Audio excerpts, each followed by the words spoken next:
نحمده ونصلي على رسوله الكريم أما بعد فأعوذ بالله من الشيطان الرجيم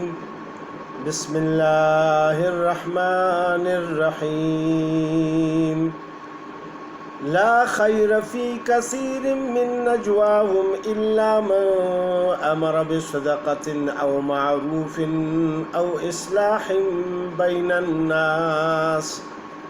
ومن يفعل ذلك ابتغاء مرضات الله فسوف نؤتيه أجرا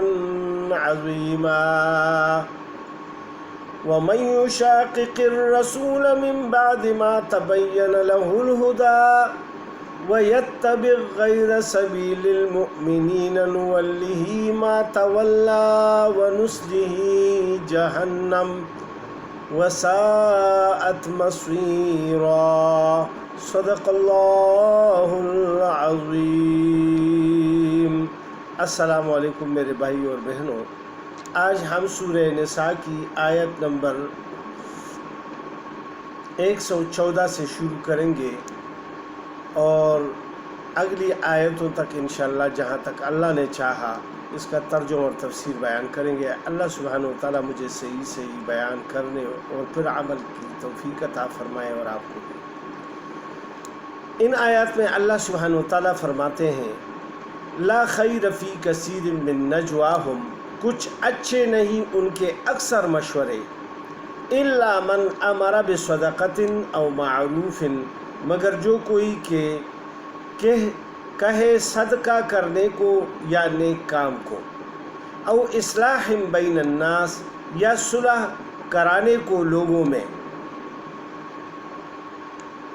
یعنی لوگوں کے عام مشوروں میں کوئی فائدہ نہیں ہے انسان کو، کیونکہ عام مشورے جو ہوتے ہیں دنیاوی مشورے ہوتے ہیں، تو یا کسی ایک کو دوسرے پہ غالب کرنے کے لیے ہوتے ہیں، یا کسی ملک کو مال کے حاصل کرنے کے لیے مشورے ہوتے ہیں کہ کس طرح زیادہ منافع کمائیں گے، یا کسی دشمن کے خلاف تدبیریں اختیار کی جاتی ہے۔ مختلف قسم کے مشورے لوگوں کے ہوتے ہیں۔ اب ان مشوروں میں اگر اللہ سبحانہ و تعالیٰ کی رضا کے لیے کوئی مشورہ کرتا ہے اور صلح اور صفائی کے لیے کوئی مشورہ کرتا ہے، کوئی کار خیر کے لیے مشورہ کرتا ہے، دین کے کام کے لیے، یا معاشرے میں یعنی اچھائی لانے کے لیے کوئی مشورہ کیا جاتا ہے، اخلاقیات کو ٹھیک کرنے کے لیے کوئی مشورہ کیا جاتا ہے، یعنی کسی قسم کا اچھا مشورہ جس کو کہتے ہیں وہ کیا جاتا ہے اور اللہ کے رضا کے لیے کیا جاتا ہے۔ اس میں یہ بھی شرط ہے کہ جو یہ مشورے ہوں صرف اور صرف اللہ کے رضا کے لیے ہوں۔ یہ نہ ہو کہ یار میرا اس مشورے سے یا اس کام سے میری مشہوری ہو جائے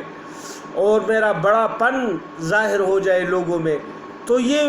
پھر کارآمد نہیں ہے اس کے لیے۔ ٹھیک ہے، دنیا میں اس کو کچھ فائدہ مشہوری مل جائے گی، لیکن آخرت میں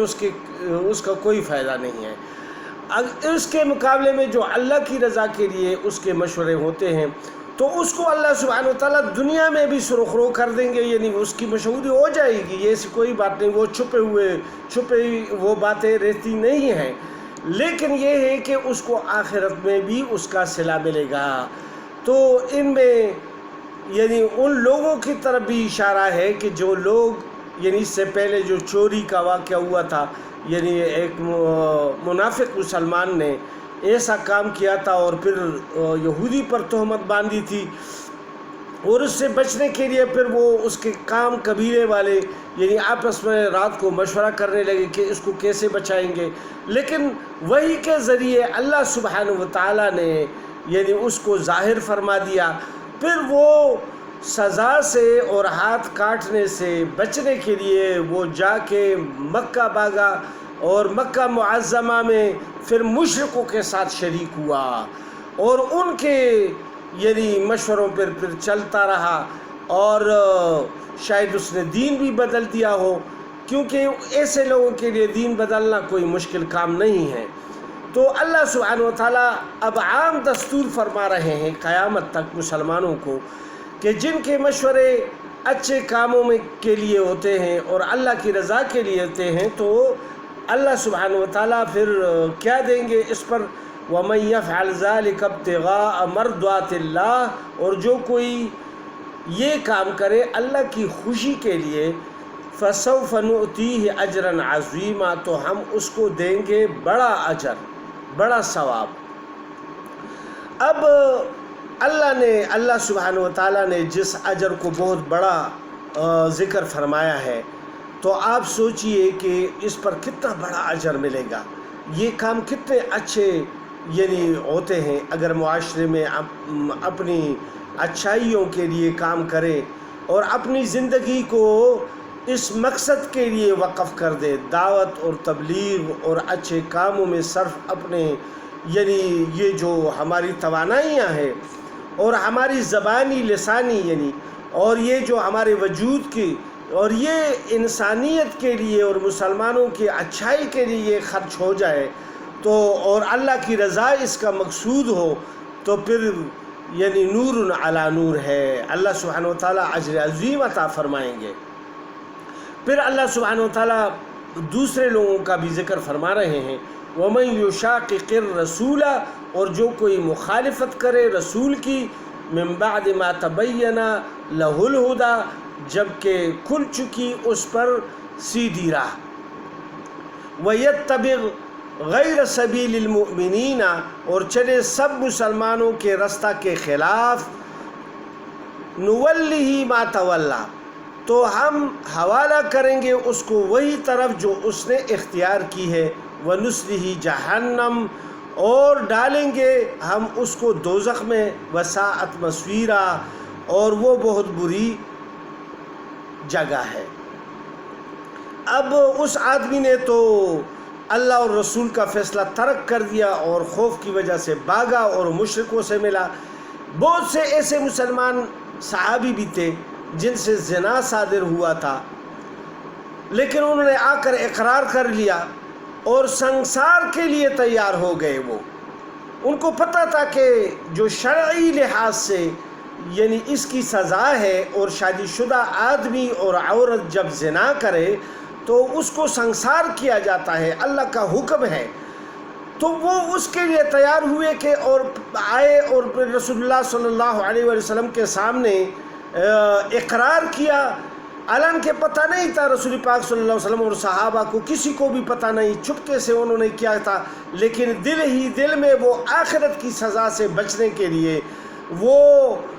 اس کے دل میں وہ آگ ابل رہا تھا کہ یار یہ میں کس طرح صاف ہو جاؤں اور میرا یہ گناہ دنیا ہی میں ختم ہو جائے، چلے آخرت میں تو کم از کم مجھے سزا سے میں بچ جاؤں۔ تو اس نے رسول پاک صلی اللہ علیہ وسلم کے سامنے آ کر 4 مرتبہ گواہی دی۔ اعلان کے رسول پاک صلی اللہ علیہ وسلم نے جب پہلی مرتبہ اس نے کہا کہ میں مجھ سے زنا ہو گیا، تو رسول پاک صلی اللہ علیہ وسلم نے اس طرح منہ موڑ لیا۔ پھر وہ اس طرف آ گیا، پھر اقرار کیا، پھر رسول پاک صلی اللہ علیہ وسلم نے اس طرح منہ اپنے مبارک کو موڑ لیا، تو وہ اس طرف آ گیا۔ جب چوتھی مرتبہ اس نے کہا اور اقرار کیا تو پھر رسول پاک صلی اللہ علیہ وسلم نے اس سے کنفرم کیا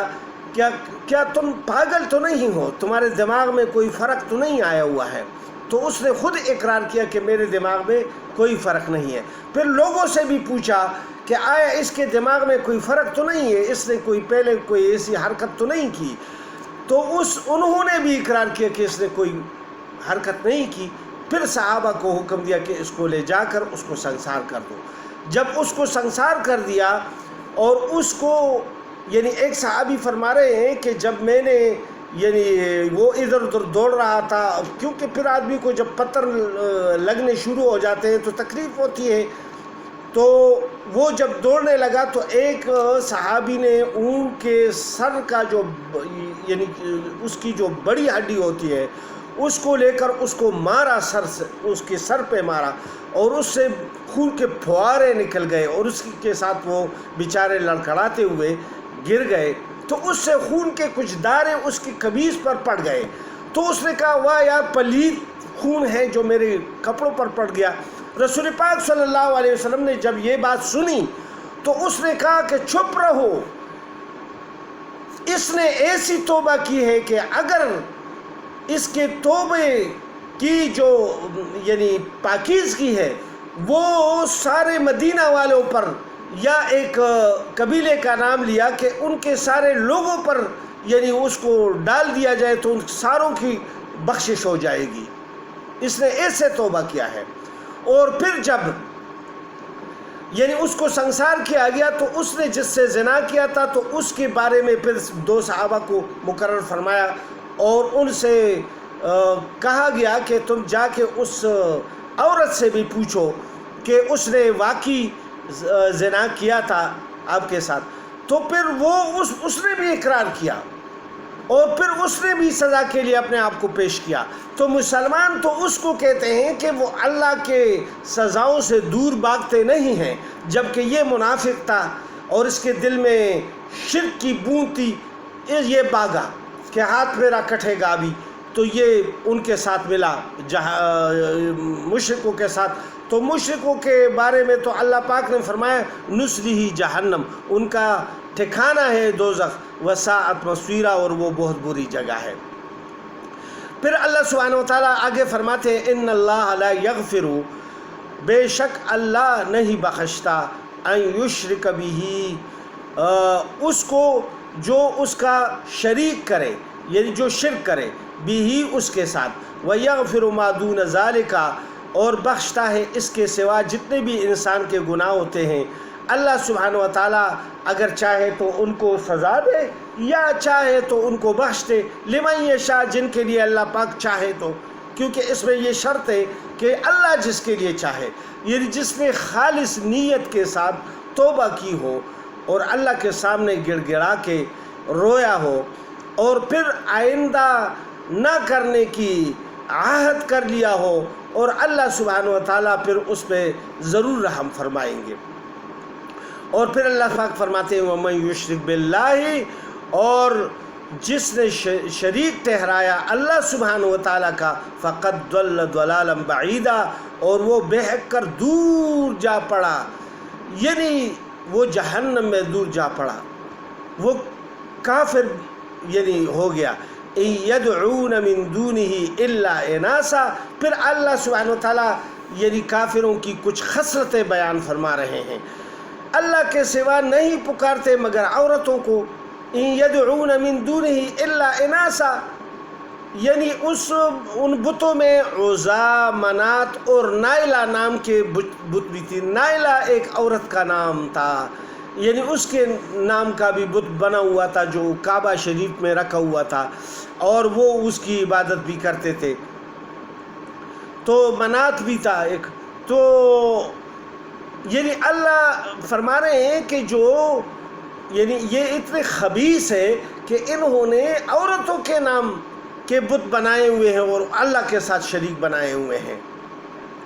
وَإِن يَدْعُونَ إِلَّا شَيْطَانًا مَرِيدًا، اور نہیں پکارتے مگر شیطان سرکش کو۔ اصل میں یہ تو شیطان نے ان کے دل میں یہ بات ڈال دی کہ بت بنا لو، یہ بہت نیک آدمی تھا اور یہ مر گیا، لہٰذا اب اس کی یادیں تمہیں آئے گی تو اس کا مجسمہ بنا دو، اور پھر اس کو تبرک کے لیے مسجد یا اپنے مندر وغیرہ یا جہاں بھی وہ رکھنا چاہتے ہیں، بیت اللہ شریف اللہ کے گھر میں رکھ دیا تھا انہوں نے، اور ابھی کتنی جگہوں پر یعنی پہاڑوں میں اور کئی، اور اب تو مجسمے آپ دیکھیں کہ پاکستان میں جو عیدی صاحب تھے، اچھے کام کیے تھے اس نے، اب لوگوں نے ان کا مجسمہ بنایا اور لگا دیا چوک میں۔ اور اسی طرح یعنی علامہ اقبال کے اور یہ جو ہمارے یعنی پاکستان کے بنانے والے قائد اعظم محمد علی جناح صاحب کے، یعنی ان کے مجسمے بنا کے یہ جو ہے جگہ جگہ چوکوں پہ، اور یہ جو ہمارے لیڈر باچا خان وغیرہ یا دوسرے بھی جتنے بھی لیڈر ہیں، وہ ان کے مجسمے بنا کر تو وہ جگہ جگہ چوکوں پر بنا رہے ہیں۔ یہ کیسے؟ یہ دیکھیں یہ اسلام میں کہاں جائز ہے؟ آخر میں یہ بت پرستی بھی اسی طرح شروع ہوئی تھی کہ جب لوگوں نے مجسمے یہ تبرک کے لیے بنائے تھے کہ ہم ان کو دیکھیں گے پھر آہستہ آہستہ شیطان نے کہا کہ یہ تو اللہ کے ولی ہے، اللہ کے بہت زیادہ نزدیک ہے، اور ان سے مانگو، یہ اللہ کو درخواست کریں گے، سفارش کریں گے، اور پھر تم بخشے بھی جاؤ گے، اور تمہیں یہ خزانے بھی دیں گے، اور تمہیں بچے بھی دیں گے، اور تمہیں عورتیں اور شادیاں بھی کرائیں گے۔ یہ سب پھر شیطان نے دوسری باتیں شروع کروا دی، لیکن یہ آہستہ آہستہ ہوتا ہے زمانے میں۔ یہ نہیں ہے کہ ابھی عیدی صاحب کا یا علامہ اقبال صاحب کا یا قائد اعظم صاحب کا جو مجسمہ بنا ہے تو ان کی لوگوں نے عبادت کرنی شروع کر دی، لیکن آئندہ زمانے میں کیا پتہ چلتا ہے کہ لوگ آ کر ان کو سجدہ کرنے لگے۔ تو یہ شیطان کی چال ہے نورانی، جو انسانوں کو وہ یعنی اچھا دکھا دیتا ہے، اور اچھائی کے یعنی دل میں اس کی اچھائی ہوتی ہے اس وقت کہ یار یہ تو ہم تو ایسے اپنے بزرگوں کو یاد کرنے کے لیے بنا رہے، لیکن یہ اصل میں شیطان کا ایک پرانا جال ہے جو سب سے پہلے بت اس نے بنوایا تھا انسانوں سے۔ تو وہ نوح علیہ السلام کے زمانے میں یعنی اس سے پہلے کہ پھر اللہ پاک نے نوح علیہ السلام کو بھیجا، اور اس کی تدارک کے لیے اس نے تبلیغ کی 950 سال کہ یہ چھوڑ دو یہ جو تم نے بت بنائے ہوئے ہیں، لیکن وہ تو نہیں مانے پھر، کیونکہ جب ایک دفعہ تمہارے آباء و اجداد اس میں پڑ جائے تو ان کی اولاد بھی اس میں پڑے گی، وہ خوف کی وجہ سے پھر ان سے جدا نہیں ہو سکتے۔ جس طرح کہ آپ دیکھ رہے ہیں انڈیا میں یا تمام دنیا میں جتنے بھی لوگ بتوں کی پرستش کرتے ہیں تو اب وہ ان سے ہٹتے بھی نہیں ہیں۔ اللہ سبحانہ و تعالی ہمیں بچائے ان سے۔ پھر اللہ سبحانہ و تعالی فرماتے ہیں لعنہ اللہ، جس پر لعنت کی اللہ نے، وقال لأتخذن من عبادك نصیبا مفروضا، اور کہا شیطان نے کہ میں البتہ لوں گا تیرے بندوں سے حصہ مقررہ۔ جب اس کو لعنت کی گئی تو اس نے قسم کھا لی کہ میں آدم اور اس کے اولاد کے سامنے سے آؤں گا، پیچھے سے آؤں گا، دائیں سے آؤں گا، بائیں سے آؤں گا، یہ اس نے قسم کھائی ہوئی ہے، اور ان کو ورغلاؤں گا اور تیری عبادت سے ان کو ہٹاؤں گا، اور اپنے ساتھ ان میں سے ایک حصہ مقررہ لے کر اپنے ساتھ یعنی جج کی شکل میں دوزخ میں لے کے جاؤں گا۔ اللہ سبحانہ و تعالیٰ نے بھی پھر قسم کھا لی ہے اور فرمایا کہ تمہارے ساتھ ان سب کو جہنم میں ڈال دوں گا، میرا کیا تم بگاڑ سکتے ہو؟ ساری دنیا کے لوگ اللہ سے باغی ہو جائے تو خدا کی خدائی میں کوئی کمی نہیں واقع ہوتی، اور اگر سارے سب مسلمان ہو جائے اور اللہ اللہ کرنے والے ہو جائے تو خدا کی خدائی میں کوئی بڑھوتری نہیں آتی، کوئی زیادتی نہیں آتی اللہ سبحانہ و تعالیٰ کی خدائی میں۔ یہ سب لوگ اپنے لیے کر رہے ہیں، اللہ سبحانہ و تعالیٰ سب جہنم میں ڈال دیں گے۔ اور پھر اللہ سبحانہ و تعالیٰ ان کی آگے حرکتیں فرما رہے ہیں وَلَأُضِلَّنَّهُمْ وَلَأُمَنِّيَنَّهُمْ، اور ان کو بہکاؤں گا اور ان کو امیدیں دلاؤں گا، یعنی بہکا کر ان کی اچھی اچھی امیدیں دلاؤں گا کہ یہ بنگلے حاصل کرو حرام سے، اور اس طرح حرام مال کماؤ، لوگوں کو دھوکہ دو اور ایمان کو ضائع کر دو، پیسوں کے لیے رشوت لو، یہ سب کام جو ہے یہ شیطان ورغلانے کے لیے کرتا ہے۔ وَلَآمُرَنَّهُمْ، اور ان کو سکھلاؤں گا، فَلَيُبَتِّكُنَّ آذَانَ الْأَنْعَامِ، کہ چیرے جانوروں کے کان۔ کافر لوگ جو بتوں کے لیے ایک گائے بھینس یا بکری وغیرہ یا جو بھی چیز وقف کرتے تو اس کا کان چیر لیتے کہ یہ اس کی نشانی ہے، اس کو کوئی ہاتھ نہ لگائے تبرک سے، اس کا کوئی بال بھی نہ یعنی ہٹائے یا اس سے کوئی یعنی اس کو کوئی تکلیف نہ پہنچائے تاکہ یہ نشانی رہے۔ وَلَآمُرَنَّهُمْ، اور ان کو سکھلاؤں گا، فَلَيُغَيِّرُنَّ خَلْقَ اللَّهِ، کہ بدلے صورتیں بنائی ہوئی اللہ کی، یعنی ایک مرد ہے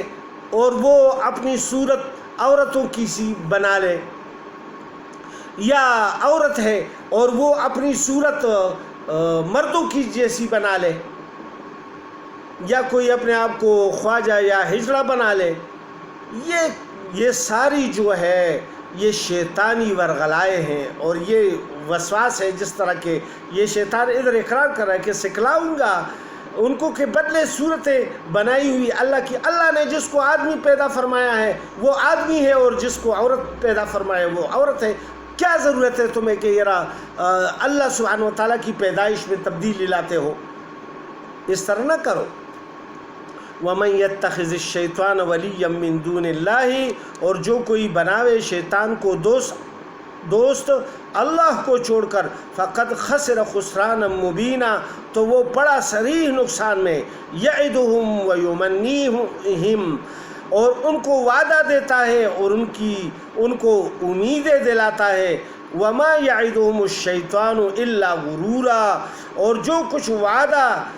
دیتا ہے ان کو شیطان سب فریب ہے۔ اولئک مأواہم جہنم، ایسوں کا ٹھکانہ ہے دوزخ، ولا یجدون عنہا، اور نہ پائیں گے وہاں سے کہیں